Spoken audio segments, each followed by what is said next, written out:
I'm doing my presentation on the Knight Foundation, which is Phil Knight, and he's the founder of Nike. And I chose this topic because his influence is really big in Eugene, and I wanted to spend some more time studying that. So something interesting, his parents are named William and Loda, and they started their own foundation in 1950, which was focused mostly on journalism because that's what they did for their job. When Phil became successful with Nike, he founded the William and Loda Knight Foundation to honor his parents. And this foundation donated to similar causes that his parents were interested in as a way to honor them.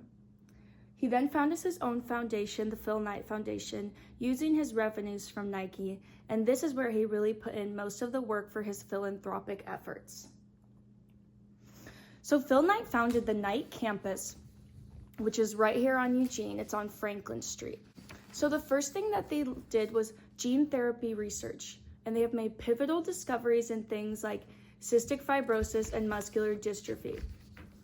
Someday in the future, they will find cures for these diseases, and it will be because of philanthropists like Phil Knight who chose to donate their money to the cause. Another thing they have done at the Knight campus is cancer detection and treatment. Researchers have been working on novel diagnostic techniques to detect cancer earlier and more accurately. Eventually, we will be able to test for cancer just with a single blood drop, which will change medicine forever.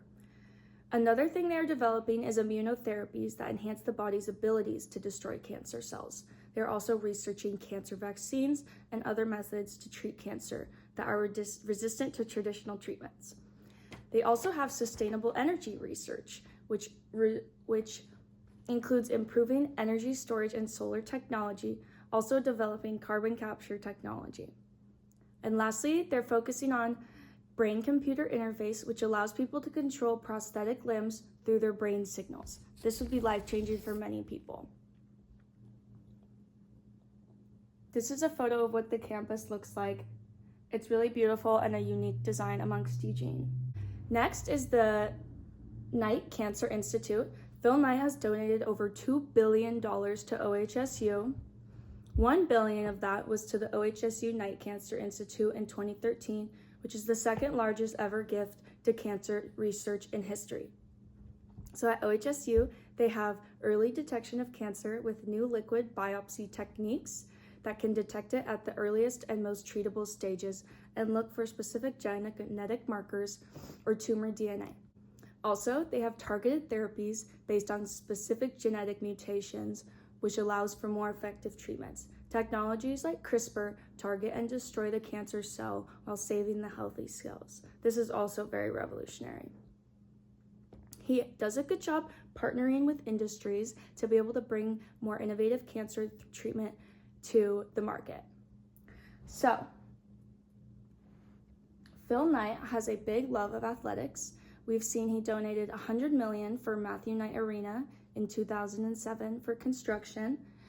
These arenas have done a good job placing Eugene on the map. Hayward Field has boosted local tourism, put Eugene firmly on the national sports map. We were the track town capital of the USA, but our facilities did not reflect that. So thank you, Phil. I learned an important thing, that so much research that is done in society about cancer or things that are not profitable yet are given to the institutes that do it without talking about how important the donations are to the furthering of these causes. On the contrary, there is also a stigma surrounding philanthropy and promoting your philanthropy because the Bible states that it is a sin to brag about your charitable giving. But Phil's commitment to philanthropy and his alma mater are inspiring. So this is our annual spending reports. I wanted to bring in some data into this. We have $2.3 billion in assets. So this asset number stays the same across all 4 years because that's how a foundation works. They spend the principal and not the assets. So total spending was approximately $122 million. I did the calculation, and that's 5.3% of $2.3 billion. So that means in 20 years about, they will have spent the entire amount of the principal without having the principal decrease at all, which is amazing and shows how foundations can continue doing charitable work for perpetuity. Journalism, $40 million, focusing on media innovation and local news sustainability. Arts, $27 million. Cultural initiatives in cities like Miami and Detroit. And community engagement, $55 million, enhancing public spaces and digital equity.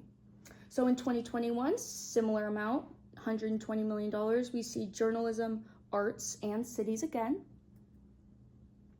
Technology and democracy, I thought this one was interesting. In 2022, focused on digital infrastructure and fair elections. Local news, sustained support for local journalism.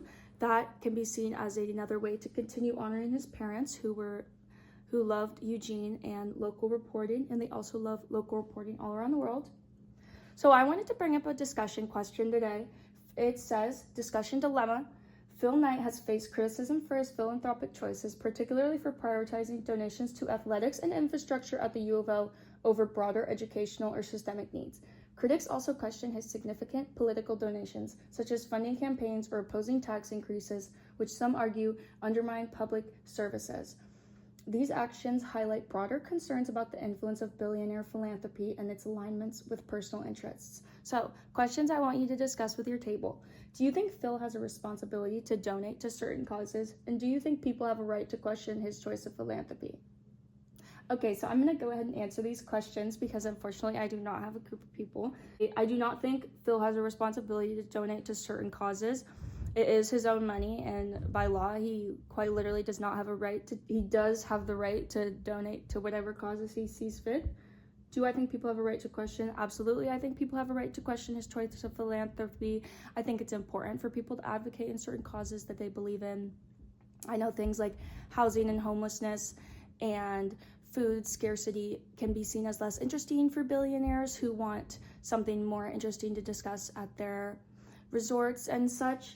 But yes, I think the answer is no, he does not have to donate to certain causes. And yes, we could still talk about it. So thank you so much for listening to my presentation about Phil Knight. I really loved researching this.